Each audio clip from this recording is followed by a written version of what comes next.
ও ওই চরটা ভেঙে গেছে। ওইখানে হাজিবাড়ি ছিল ওই চরের নাম, হাজিবাড়ির চর, হাজিবাড়ির ঘাট। ওইটা ভেঙে যাওয়ার পরে ভাইয়া এই চরে এসেছেন।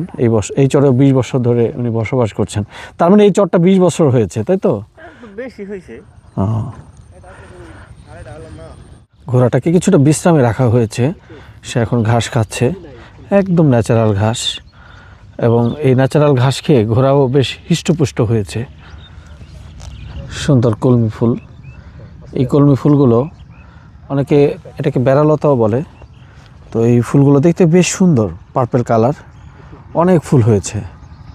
আমরা হাজার বিঘা নারিকেল বাগানের দিকে যাচ্ছি এই সড়ক ধরে। তো এই সড়কে ইট বিছানো হয়েছে, পাশে প্রচুর কলা গাছ, অনেক কলা হয় এখানে নিশ্চয়ই। আশেপাশে দেখুন অনেক কলা গাছ। দৃশ্যটা খুবই মনোরম, ভালো লাগছে।